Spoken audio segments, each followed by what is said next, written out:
I never even heard of the SDR role. I was very much in my nursing healthcare world, little bubble. And so they would just come back and they'd be like, oh, I was chatting to like the CEO of like a brand that I would recognize. And I'm like, what? How are you talking to the CEO of, whatever? And they're like, oh, well, just get the number on this. And then you message them on LinkedIn, then you get, and the process started getting explained to me. And I thought, that is actually really cool. And then like, we'd be walking down the street and they'd be like, oh, I booked them. And I booked them.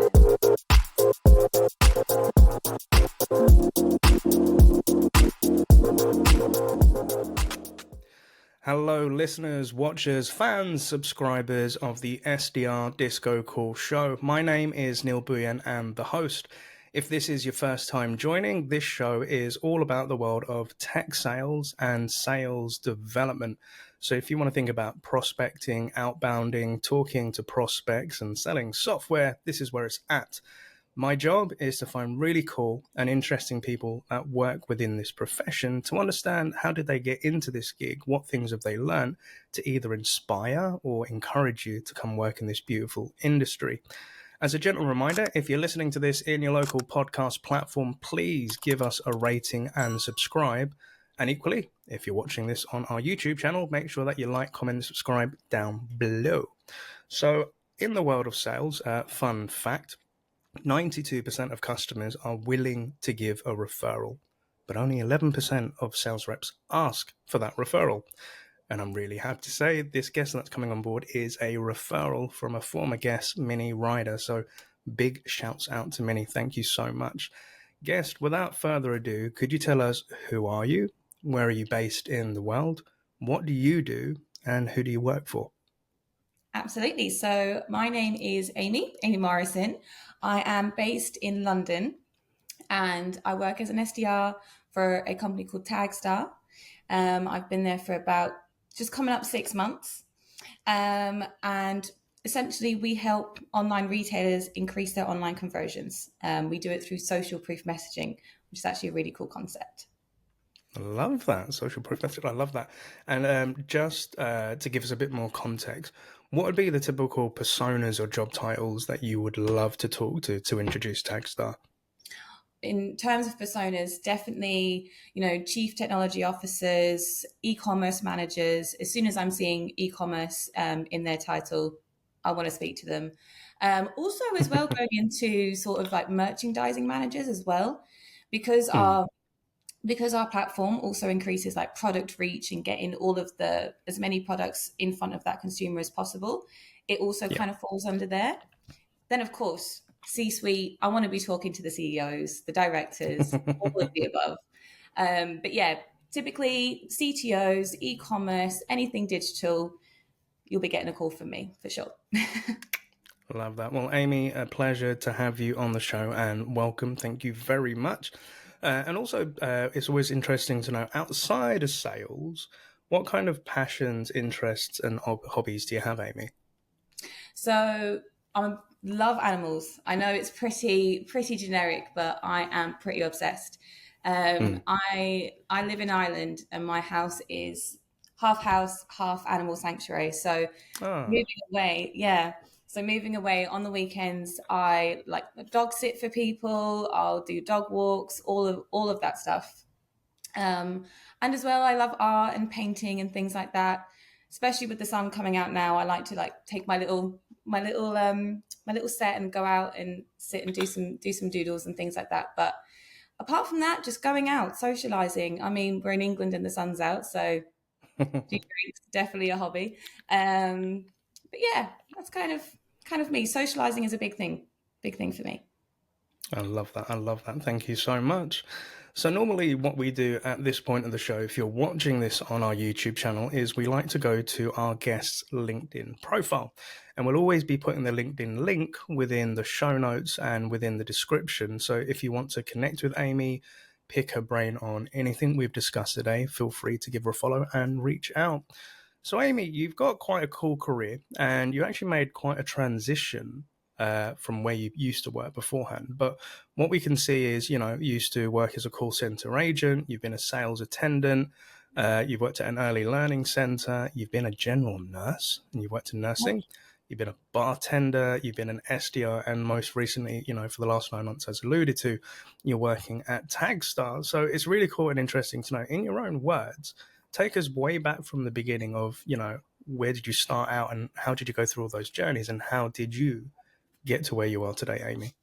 Yeah, 100%. I mean, when you look at my LinkedIn, I've had it before, or like my CV, I look like a jack of all trades. I have definitely had Mm. a few positions, but it's for a reason. So, very first job, I was a call center agent in the middle of the sticks in Ireland. It was great. And then I went on to I volunteered at a little centre in my town called Spríogaspóir, and Mm-hmm. essentially it's like respite for parents with kids who have intellectual disabilities. So you run Oh, okay. camps, and yeah, it was one of my favourite things I've actually done. And then obviously I trained as a nurse. For me, growing up, it was always nursing. Like there was no Mm. question about it. It was nursing, nursing, nursing.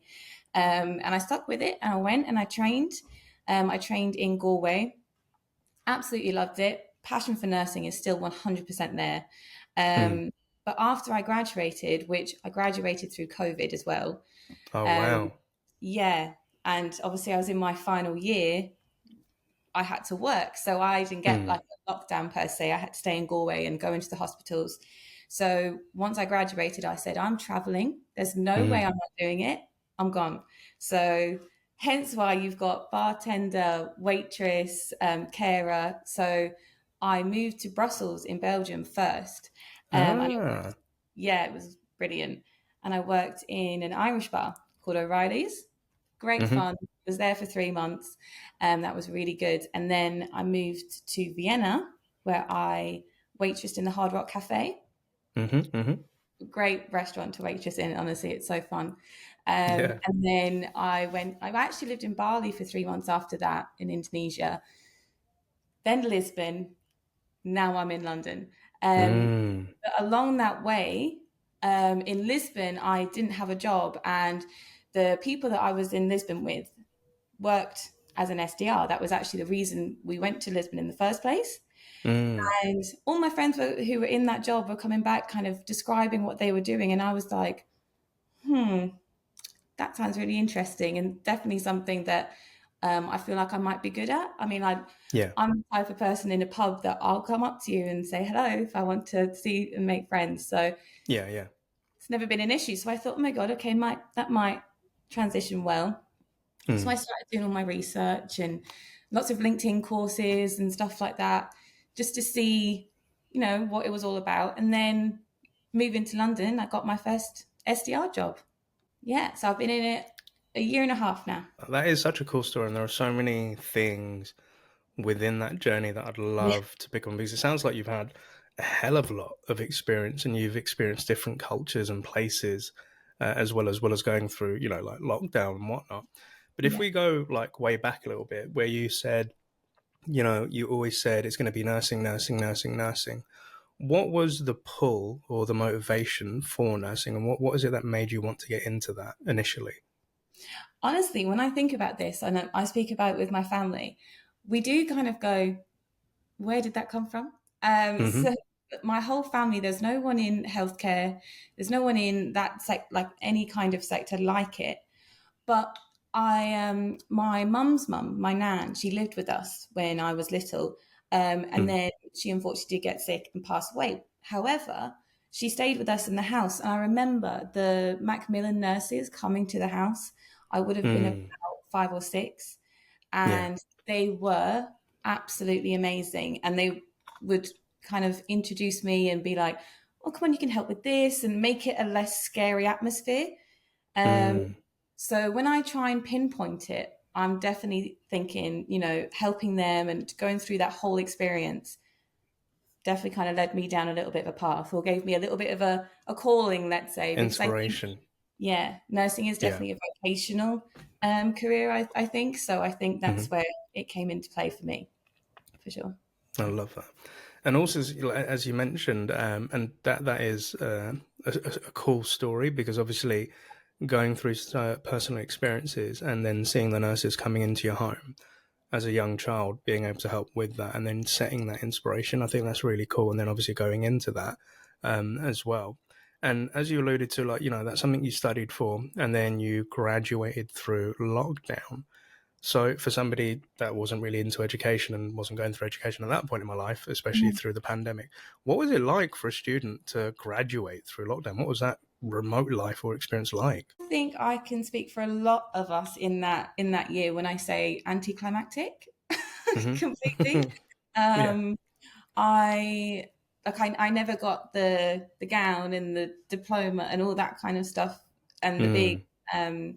the big event. We had a Zoom call, and people are definitely going to be like, "Yep, I know what she's on about," because it was a Zoom Mm. call, and then your name just came up on a PowerPoint, and I sat with my family and just that was it. Oh, yeah. Um, but in terms of like actually graduating and like even finishing off the year, Mm. in nursing in your final year, you're in the hospitals. Like I was on COVID wards, Mm. um, so that was difficult for sure. Mm-hmm. Mm-hmm.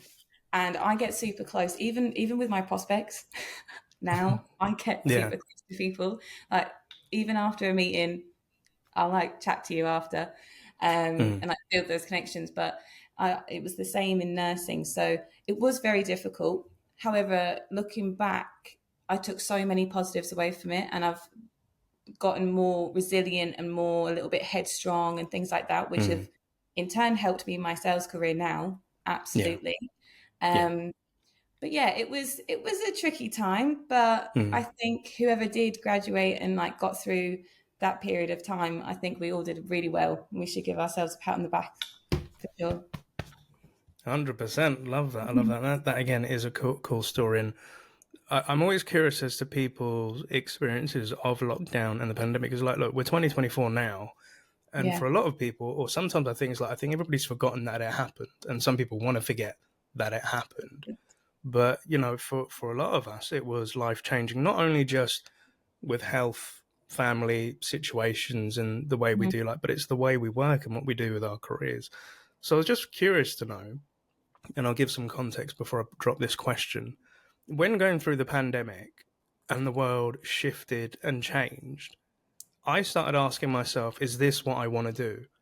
Or, like when things, if they go back to normal, what would life look like? And I questioned a lot of things. And I think a lot of people that I've spoken to, either friends, family, or people on this show, have gone through a little bit of a transition. I was just wondering, as you said, the anticlimactic sort of feeling of, okay, I graduated on a Zoom, which again, there's nothing wrong with that. Did any seeds of change or anything come into your mind or thoughts, or what were you thinking back then? Yeah, for sure. And I mean, it was a really tricky time for me because I was so set on it, and I was like, and I still like, don't get me wrong, I still love the work, I miss it, and like Mm. on weekends and any opportunity I get, I'll go and volunteer somewhere, or I'll go and make some cup of teas in an old people's home and things like that. Like I love the work. However, it was coming back from Lisbon. I was like, okay, I can either go back to nursing Mm. or kind of follow this path in with something that I think is quite interesting and see where that goes. I mean, I've got Mm. so much time. I think everyone rushes to kind of sometimes get into a set career and you need like a 5-year plan and all Mm. this stuff. And sometimes you don't. You just need to kind of go on a whim if you've got a gut feeling, and sometimes it will work out and sometimes it doesn't. For Mm. me, luckily, this has worked out. Yeah. Thank God. But Yeah. even if it doesn't, you just go back. Mm. But that was kind of coming into play, and as well, I think it's no hidden secret that like the resources and staffing and things like that in nursing. I mean, it's kind of like a broken record at this rate. It's very common knowledge. Mm. Um, that was a big struggle for me. I think because I like to feel like I'm actually making an impact or a difference. Yeah. That's why I end up connecting and getting so close to people. Mm. So, especially through COVID, where resources were at an all-time low, I was working like 16-hour shifts, not getting Mm. paid, by the way, because I'm a student. Mm. Um, and I'm like doing all this stuff. I'm staying extra hours to make sure that that one patient has everything that they need. And then I go home and I come back and something's happened. I'm like, the effort and burnout I'm giving Mm. isn't actually doing a substantial difference. And it was having a big impact on me as well. Yeah. So I kind of decided, let me take a chance on this whim that I think is interesting. I can still do the work on the weekends. I can still kind of give myself in that way through volunteering, charities, and stuff like that. Mm. But I need to put myself first in having a bit of a healthier balance in both of those concepts. Does that make sense? Yeah. 100%. 100%. And I think it's when you're going through, let's just put it as high stressful situations where there is a lot of demand either physically or mentally on you, bro, like within tech and sales, that's something that happens a lot. But I think, a lot of people ask me, like, either in coaching or if they're asking for advice, like, how do you find work-life balance? And I've kind of come to the conclusion there isn't a balance. It's you deal with what you're doing at that point, and you need to know when to down tools Mm-hmm. before moving on to the next thing. So, either having career, family, work, or whatever the demand, there's always going to be demands around you. But I've got like my hats off to the nurses within the pandemic. And also, most recently, like I was in hospital with pneumonia, and I was in hospital for a week. And I went through 3 different wards, like A&E, infectious diseases, and another ward. And seeing the nurses working like 16, 18, 19-hour shifts, and I'm in the bed being tended to, and I'm just like, when do you go home? And they're like, oh, I've got another shift. I'm like, really? Yeah, But then roll over. for a patient, and I could see in my ward, there were some elderly people that were kind of coming to the end of their life, and you could see the fear on their Mm. faces. But with certain nurses, they took the time to care for the patient, sit down and talk to them. And I had a laugh with my nurses. I bought them all chocolates, was listening to Oh, UK Garage in the ward and all of that. real. I would have So loved it if I'd used the patient. yeah, it was good. But I came out of the hospital with just like, wow, those people do a lot. And sometimes for them, it might be a thankless job, because I could see some patients who are just like, well, I'm entitled to this care. I'm in the UK, so I'm on the NHS, so this is your job. And I'm Hmm. like, I wouldn't have to want to be the person that cleans up somebody's sick blood, shit, and all of that. Yeah. You go And then through a the tough, brand. yeah, exactly. But anyway, shifting on from this element, I want to kind of go into your travel piece as well, because I've had a few guests that have gone off traveling to see the world, and to get some experience, get some culture. And it's really cool to say that you went to Belgium, because Belgium is one of my favorite places. I've worked out with teams, and a lot of people that are listening either are those team members out in Ghent and Brussels as well. But what was it like going to Belgium, working in an Irish bar and meeting the Belgians and working with them and like meeting them? What was that like for you, Amy? Honestly, well, I'll start at the beginning. Moving there in the first place was terrifying. I mean, I Mm. had just graduated college. However, so I live in a tiny, tiny village in Mm. Ireland called Aff, if anyone's heard of Mm. it. It's at the very, very top. It's in the middle of nowhere. So I moved from there to Galway, which is a 6 hour bus away. So that was my Mm. first big move for college. I was like, okay, as soon as college comes, I'm gone. So I did one big move, but I mean, this is a different country, and Mm. I'm very lucky, and I'm very close with my parents. I'm very close with my family. So being in a different country as well, that was very nerve wracking. I was like, oh my god. As soon as I got off the plane, I was like, this is great. Oh my God, this is brilliant. I had all the interviews lined up ahead of time for loads of pubs. Yeah. I just thought, I'm there for 3 months. I've never been a bartender. Let me do that. A bit of Yeah. fun. And I met, his name was Seamus, lovely guy. And he was Mhm. like, you come from Ireland? I was like, yeah. And he was Mhm. like, hired. I was like, brilliant. Um, That quick. literally, that's all I Yeah. needed to do, and pour a good Guinness, of course, because there is Mm. definitely a system.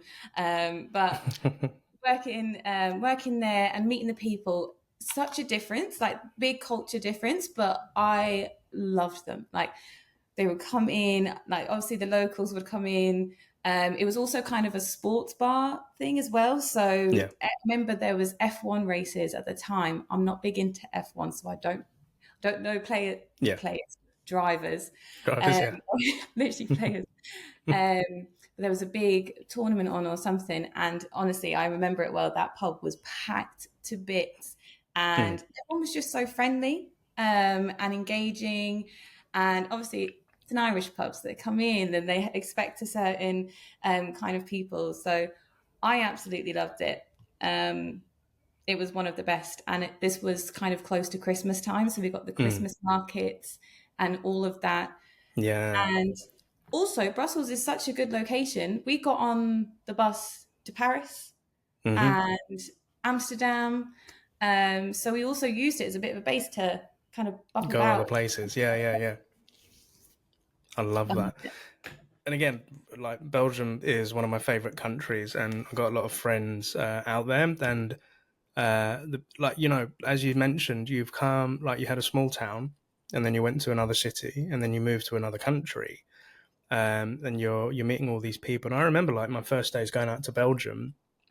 I'd never been there before, so I didn't have like a benchmark or a reference, Yeah. and there were cultural differences. So I realized the Belgians could drink, right? But the difference between, and I'm also getting like memories of me and Christian and Max, like from our days at Showpad, because it was a Belgian company. Um, the Belgians could drink a lot, and their beers obviously had a higher percentage, but they didn't do what us Brits did, which was we drink to get drunk. Hmm. The Belgians would pace themselves, and they could be drinking for hours, but they didn't make a dick of themselves, and so that I Yeah. respected that a lot. But also the cultural differences, like shops would open at different times in the week or shut really early. So when I thought, oh, I'll just go shop and pick something up to eat, and the shops are all shut, and I'm like, how Yeah. do I eat? Where do I eat from? And all of these things. But for a young person that's going out into that, like, what was your? Because obviously you said you're very close to your family. When you're catching up with them, what were the discussions like of you being international? So I just have to say before I go on to that point, whenever you mentioned about the beer, my first night on the job, I had a Le Chouffe. I think it was a Le Chouffe. Yeah.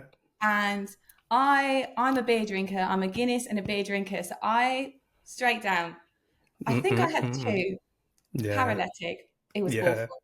And then I Yeah. looked and it was 9%. And I was like, oh, that Yeah. makes sense. Yeah. Definitely paced myself after that. Um, And just to give a warning for any of our listeners or watchers, if you've never been to Belgium, don't do what Amy just did and what I did, because I remember when I was in Showpad and I went out for my onboarding. It was my first week in Belgium. I went to the shops and I bought Duvel, and I bought the Triple D. And I mhm. remember I was at my laptop drinking it, and then I went to stand up and I was like, "Whoa!" I was like, "What the hell?" And it because it hits you. So yeah, warning, warning, warning. But yeah, sorry, go on. So with traveling, connecting with your family, like what was those conversations like, Amy? So I speak with my family, no joke, hand on heart. I call my mum in the morning, in the evening, and I call my dad in the afternoon every single day. Um, That's so nice.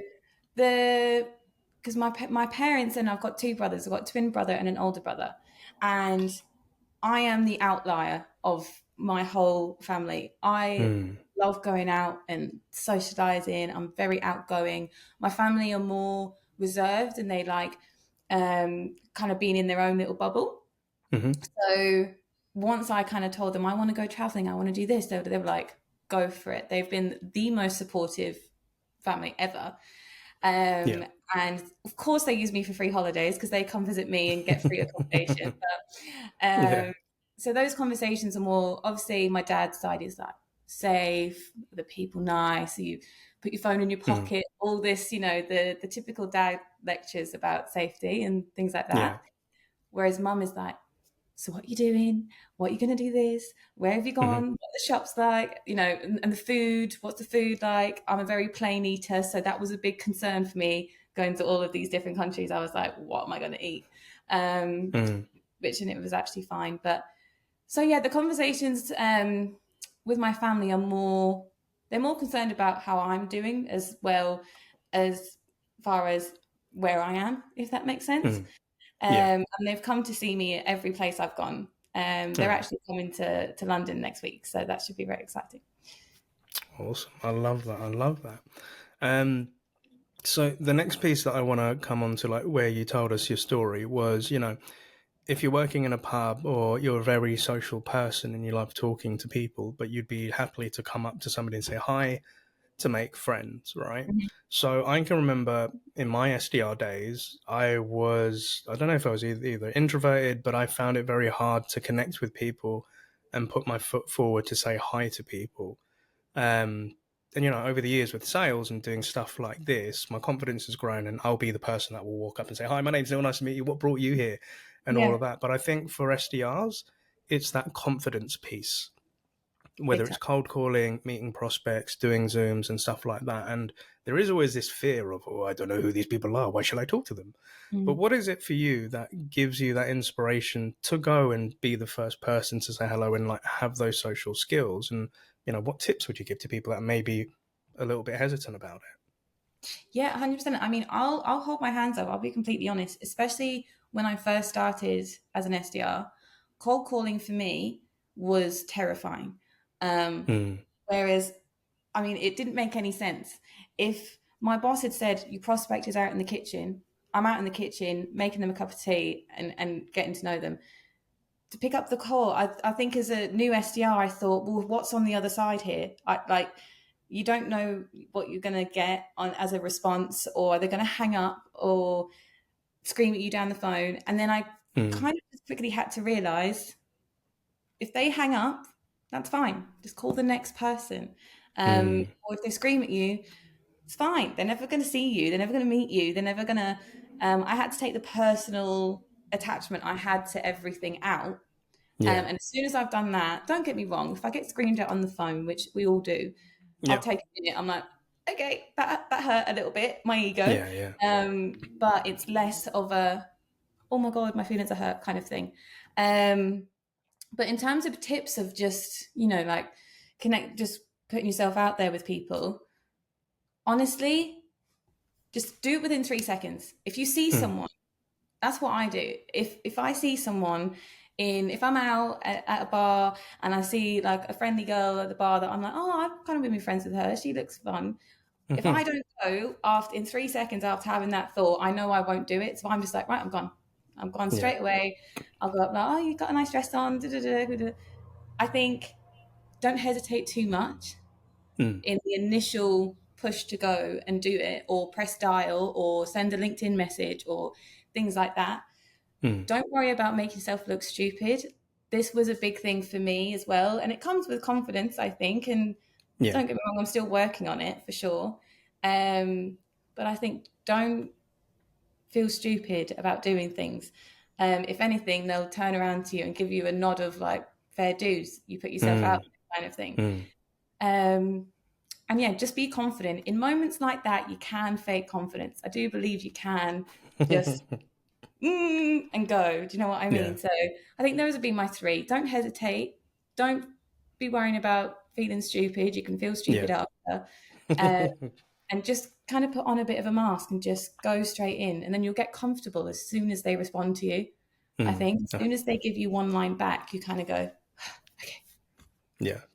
And that's interesting where you said, you can kind of fake that confidence. And I can relate to it because when I had the connotation of I want to get into sales, my thought in my head was these people of salespeople are very confident, they're very direct. They're just like they've just got this riz, we could call it, right? Mhm. Um, and being that SDR, I was kind of trying to program my brain of I have to take the jump, I have to take the leap, otherwise I'm always going to be here. Mhm. So I would force myself to feel uncomfortable. Of if I was in a room or if I was meeting a new team, I was like, "Hi, my name's Neil Bhuiyan. I'm the new sales rep, or I'm the new rep, or I'm the new hire, or stuff like that." Mhm. Um, because I've also noticed with people in general, we are sometimes a little bit antisocial, but it's when the person initiates the hello, the other person will reciprocate, and they're like, "Oh, at least he said it first," Yeah. And I know they're kind of even thinking that. But sometimes just getting used, and it's like what you're saying with a cold call. Initially, it's scary when you're thinking to pick it up, but if you Mhm. just do it, yeah, they might blast you. But then, as you said, there's another one. And equally, when you're meeting new people, some people may just not like you.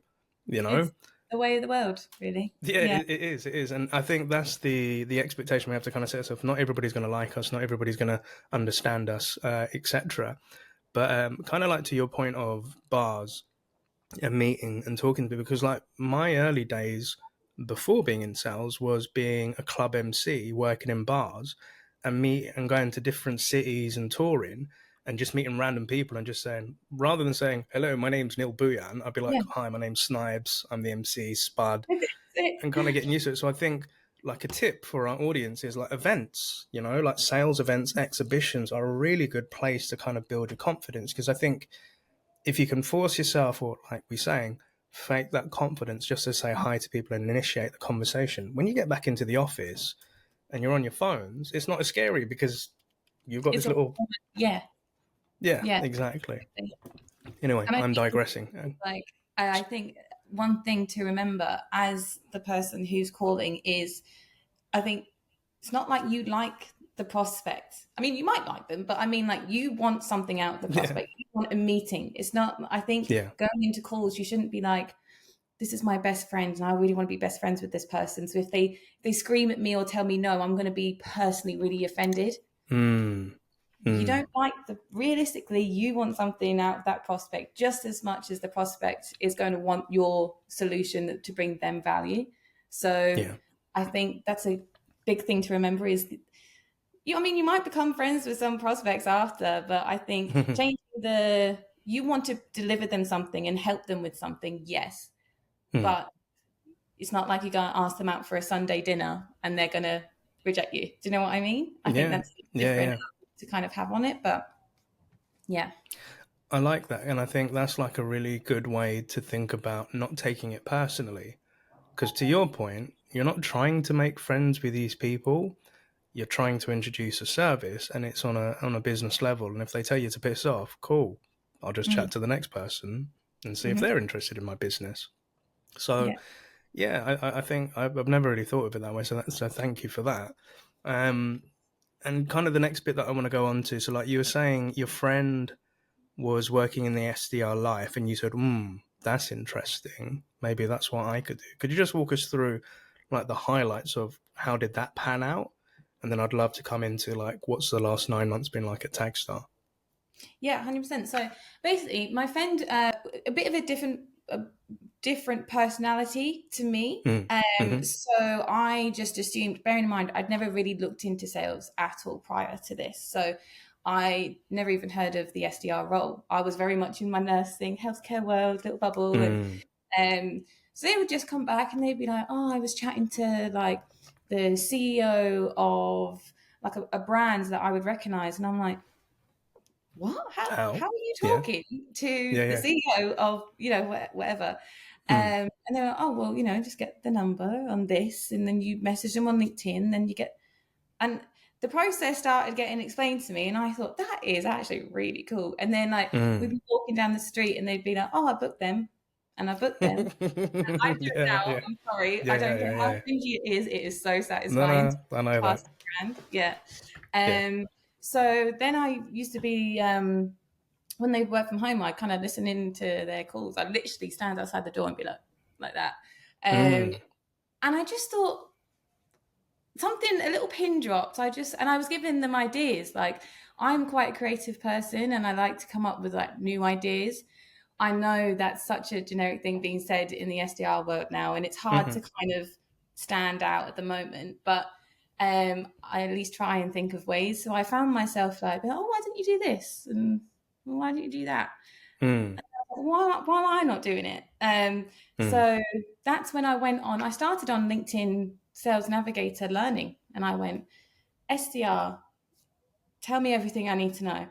Um, Mm. and I started there, and then I went on to other online courses, and I just used my time in Lisbon as a bit of a um, like a A like a study pre break? yeah like a study break, like just to make sure I wasn't a complete deer in headlights coming Yeah. into. Yeah. Yeah. Um, so yeah, that was kind of why that happened. I was just I, lo- exposed to it on a nice level. I love that. So I think, hearing your friends doing it and then being curious about like how did that happen is I remember and I've said it on the show multiple times, so apologies if everybody's heard this anecdote. But when I started my SDR life, and I was catching up with my mates on the weekend, and I'm like, "Oh, bruv, what you up to?" "Yeah, I'm doing this at work," and I forget work. "I'm going out to a festival, and I'm doing this, and rare. And I'm like, "All right, cool." And then the next guy said, "Yeah, do you know what? Doing a couple of shifts, doing some stuff on the weekend, sorting out the car." And they're like, "So what you been up to now?" I said, "I've been chatting to CEOs all week of like companies like HBO, like, BNP Paribas. Talking to this VP," and they'd be like, "Huh?" Yeah. And I said, and because I geeked out on it. But you then asked that question, like, how are you talking to the CEO of such and such brand? And yeah, I did the same thing of when I'm out with the mates. "Oh, I booked a meeting with them." "Oh yeah, do you know what? The reason they can do that is because of me." I know. And then I always had that claim to fame of like my history is I booked the meeting outbound with HBO, and the meeting like launched and they joined with the company, and that's the reason Game of Thrones was launched to the world, because it was through our platform, but I was the SDR that outbounded them to get it out and released. That's a pretty impressive story, Neil. Thank you very That's much. really I've told quite it. I've told it 100 times. I'm going to shy away from it, but like you then took your own time to look into what is this all about. So it wasn't so much like some people, I accidentally fell into sales.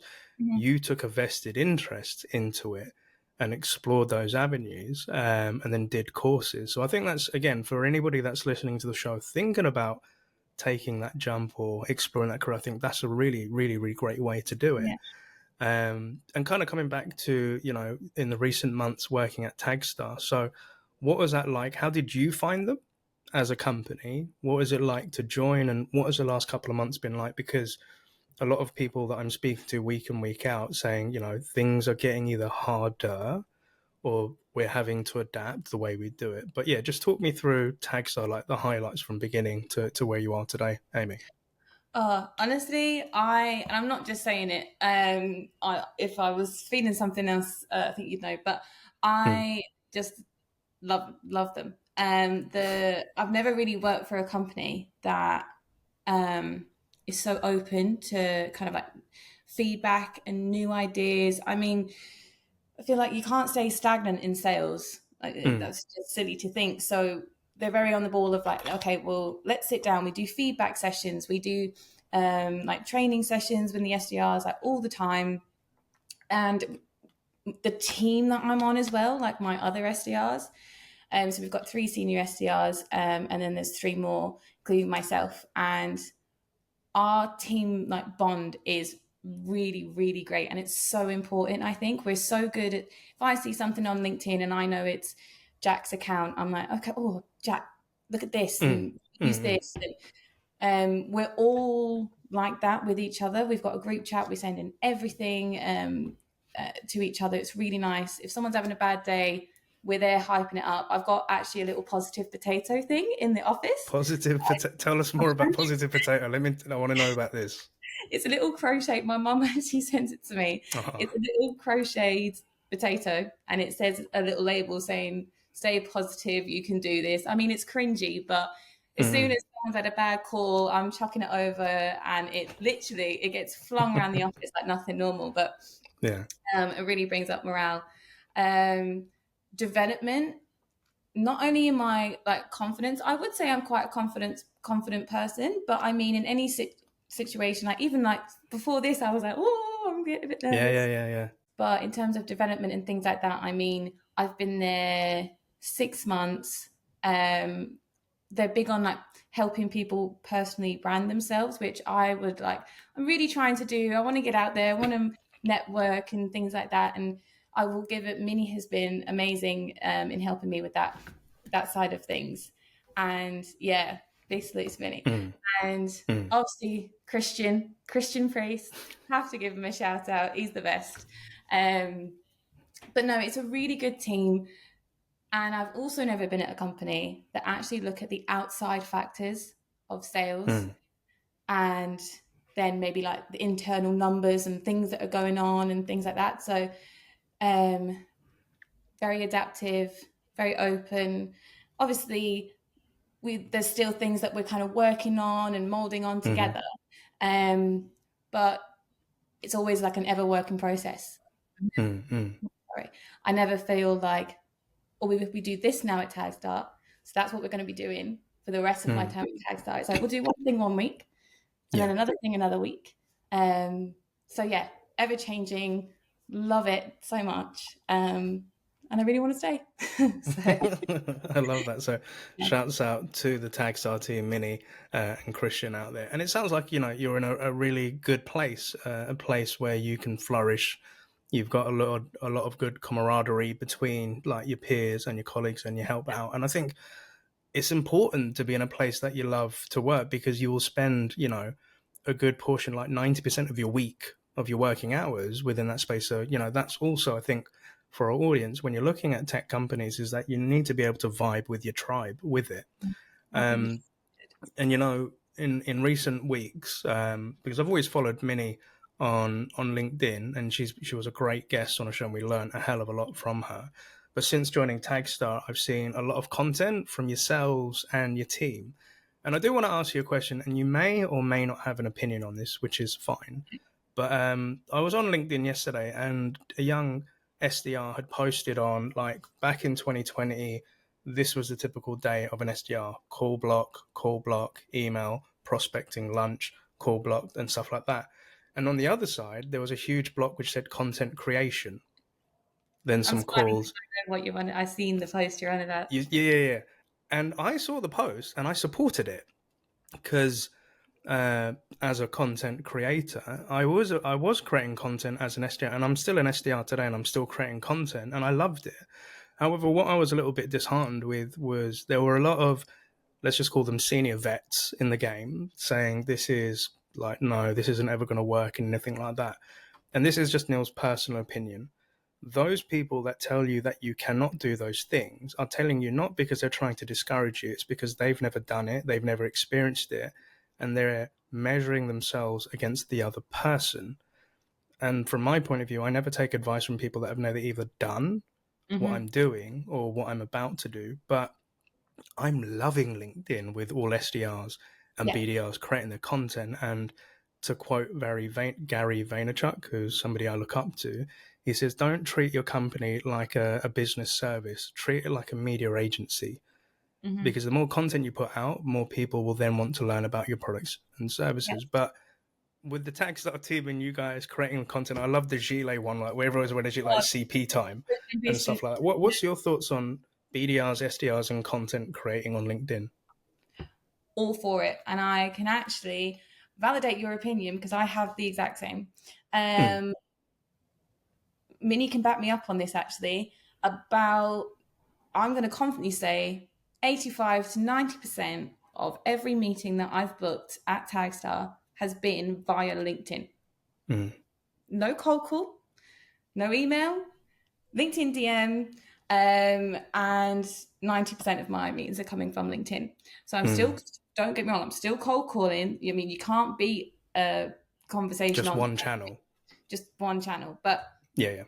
and emails and things like that. But for me, in the last couple of weeks, I'm really focusing on LinkedIn. I think it just gives you a better opportunity to put yourself out there to connect with more people. I also think for prospects, it's just nicer, especially if you Mm, put, I've started to put posts like not about the company I work for or things like that. yeah. Like I did a post, my last one. Of course, I plugged Taggstar. I mean, I'm in work, but I Yeah. genuinely looked down at my desk and I was like, I always have my little positive potato and my little mascot. I was like, I'm going to post this on, and that's what I'm going to start doing. Like, if I think of something, I'm just going to do Mm, it, and I think that's how yeah. we should be using LinkedIn, because then prospects will go on to my page. I'm hoping, and they will see a human being more so than just a name that keeps calling them 100 million Mm, times. So if they see like, oh, she's from Ireland and she's got a positive potato on her desk and, and oh, yeah. this is what she sounds like, it gives you a little bit more. Um, I can't think of the word, but you're a bit more It gives welcome. another dimension to yourself, right? Yeah, exactly. And I'm a big thing on commenting on your prospects' posts. I Yeah. mean, I booked a meeting last week by being the first one to comment on one of my prospects' posts, and I was like, we should meet. Can I drop you a message? Meeting booked that day, went ahead the following day or the day after, bing, bang, bosh, done. So I think scrolling on LinkedIn might seem like you're not working, but you are. And Yeah. comment, and just comment what you would comment on your friend's picture. Like, Yeah. keep it casual. And I think that's the whole purpose of LinkedIn. It's still professional, and you still Yeah. talk to CEOs and, people that you want in a respectful way, but you can be a bit more you, I think, and get your Yeah. personality a bit across more, for sure. I love that, and I agree with all those points. And I got to be careful not to go too deep because I can literally ramble on for about an hour with this. But I saw a beautiful post from this lady. I think her name is either Ashley or Amy. She's a founder of a creative agency, and she put a post talking about there are different platforms for different reasons, and she was breaking down social media. Mm-hmm. So she kind of said, with Facebook, everybody wants to see what you're up to with your friends, your family, how like your loved ones are doing. When you come to Instagram, everybody wants to know what you're eating or where you're visiting. When you're coming to TikTok, that person is coming to TikTok to learn about something from an individual on a certain topic. And with LinkedIn, it's naturally been like a business-led networking platform, but it's now starting to transform where it's taking elements of all of those other platforms Yeah. within to LinkedIn. And I agree with that. And I think the shift I saw because of the pandemic and lockdown was everybody was working from home. So LinkedIn was the only water cooler where they could feel like they were still at work, Yeah. but they started sharing a little bit more personal stuff. And I do see some, and I'm just going to say it, miserable, stuck up people Oh, yeah. that get annoyed. Said, well, this isn't Facebook. And I said, do you know what? You got to adapt. And, Yeah. whatever was back in the day, that's not happening. But the other thing that I also think is, and this was my early shower morning thought, if you're putting down these SDRs for doing these sort of things, one day those SDRs are either going to be the CEO of their own companies and you're going to be their customers. So don't Mhm. put them down because they may not want you to be their customer. They might want to help you out. So the reason, why am I saying this? I'm nearing 40 this September. And I stay young by watching what SDRs do on LinkedIn, and they inspire me. So when I saw that post, and I was like, yeah, I don't think I ever put a content creation block in Yeah. my calendar. I'd love to, coach SDRs and say, have you thought about putting a content creation block in the thing? But that's where I kind of have to wrap this up because otherwise I will go on for hours. You know, But I get you. I get you. yeah, but I think how does that land with you, Amy? I completely agree. And again, I'll give it to Minnie. Minnie makes sure that, well, not make sure, but she's so good on the personal branding side of things that she's like, Amy, done a LinkedIn post this week? I'm like, oh yeah, I was thinking about this and this. Don't think about it, do it. I'm like, okay. And I think one of the things I had to get over in starting LinkedIn, and I can guarantee there's people that are going to be watching this who want to start posting on LinkedIn and thinking, oh my God, this is so cringy, or my friend's going to take the mick out of me, or, everything and above. Just don't care. Honestly, there are so many people out there on LinkedIn posting videos of themselves and doing all this. Like, if you look at all the TikTokers, it's not that much different. And so I think, in a sense, it's like you look at all these TikTokers who are making so much money. Yeah. Do the same on LinkedIn, get your prospects booked in, and make the same amount. Do you know what I mean? Yeah. It's get over the sense of embarrassment, Mm. is what I'm trying to say. It's literally putting your hand out first and saying hi to the world. This is me, right? Yeah. And there was a phrase that I literally coined this week, which was opinions do not pay bills, Mm-hmm. but actions can impact incomes. So it's that, that fear of what is everybody going to think of me? Forget about it. Yeah. If you take that action and do that post, it can actually help either earn money or, impact your career. Because again, this show 3.5 years ago posted the first ever episode, not knowing where it's going to go. And again, shout out to all the listeners, subscribers, and fans and watchers. We hit over 100,000 downloads in over 45 countries. Oh, really? But I was worried what were people going to think about a podcast that was born out of the pandemic. So again, this is why I have to kind of reel it in. Otherwise, Neil will just go off for hours and hours and hours. But coming back to yourself, it's been an absolute pleasure and ray of sunshine to have you on the show today, Amy. So thank you so much for that. And the Thanks for having question that I always want to ask my guests is, if you could go back to that young Amy who was, she was on that Zoom meeting, graduating, and you've gone through this career, what 3 bits of advice would you love to give to a younger version of yourself? I would say to be more sure of myself.